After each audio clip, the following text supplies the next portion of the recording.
Trick or treat!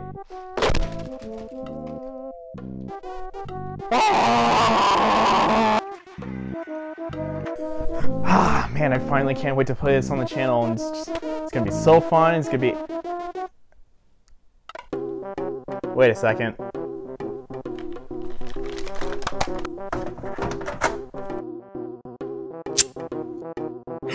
Lies!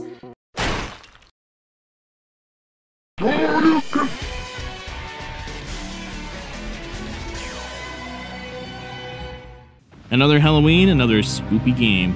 Well, if you can even consider today's game scary at all. Today we're talking about Castlevania. No, not the good one. The Nintendo 64 one. You know, the one that everyone likes to forget about. The black sheep. Yeah, alright, I'll fill you in.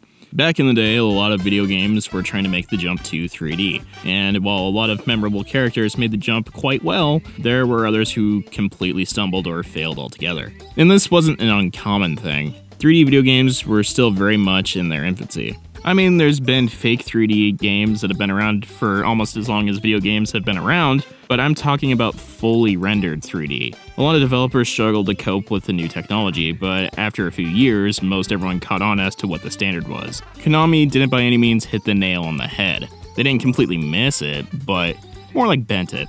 Their main hurdle was the overall formula that had been set by the series since the original. Castlevania was notorious for its simple yet brilliant level design and its difficult but fair learning curve. Not to mention the fact that every single entry up until this point was a 2D side-scrolling platformer. And while the overall progression and structure of the game is similar to that of its side-scrolling predecessors, it still has a lot of problems that stem from this. But that's for later on. The game starts off in a typical fashion. Starting outside of Dracula's castle, you play as either Carrie or Reinhardt, and this isn't anything out of the ordinary for a Castlevania game. I chose to play as Reinhardt considering that he's the Belmont descendant of the game. I think that's just a personal preference though. Not playing through a Castlevania game without a whip is just weird to me. And starting off, man, this game is bland. It's rainy, everything just feels kinda gross, and all you do is whip the dozens and dozens of skeletons attacking you. Which brings me to my first issue of the game, combat. The problem is that it's either too easy because you automatically lock on any enemy near you, or insanely difficult in sections where enemies repeatedly respawn without end. Reinhardt also has a short sword that he can use too, but it doesn't do nearly as much damage as the whip. And last but not least, Reinhardt also has the classic sub-weapons of Castlevania fame. The problem is that you'll almost never use them. They suffer from the same problem that was in Super Castlevania 4. The whip is just too overpowered to make any of the weapons viable. Sure, you might be able to cheese a few bosses or enemies in certain rooms, but for the most part, a good whip or two solves the problem almost immediately. Just go whip. Just go whipping. Yeah. Moving on, making your way towards Dracula's castle introduces you to multiple elements that you'll encounter later through the game. Hitting switches, mini-bosses, and by far the most terrifying, platforming. While the combat is generally on point, the platforming suffers a significant amount. I think the biggest problem is that the controls are momentum-based. If your character is running and you want them to stop or change directions, your character will slide a little, which feels insanely heavy. It feels like you should be drifting around hairpin corners with how much you drift.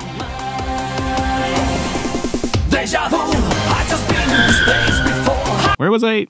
Oh yeah, the platforming. So once you discover this giant canyon that you have to navigate, you realize just how easy it is to die in these sections. You land anywhere other than you're supposed to, and you can just consider yourself as good as vampire food. Making jumps is way more difficult than it should be, depending on how fast you're going, what angle you're jumping at, and if the platform is moving already, makes for a terrible time. But to add on to all of that, you can't directly control the camera.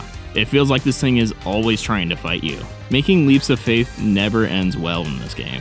You have to make calculated jumps or else. You have to be just about perfect to make it through the game. And yeah, a lot of Castlevania games are extremely difficult, but this one takes the cake as far as being unfair. The controls on the camera just fight the player way too much to even feel fun. And the camera isn't just a problem in platforming sections, but for the rest of the game as well.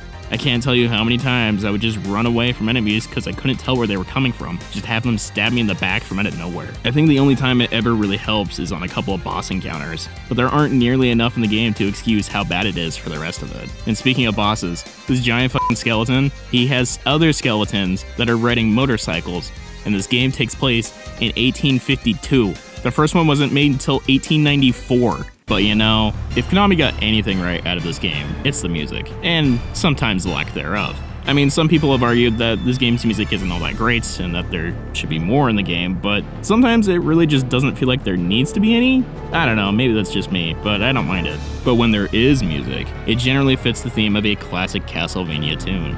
But continuing on with the rest of the game, this one has about as much story as you would expect it to, even though it ends up ruining one of its biggest plot twists.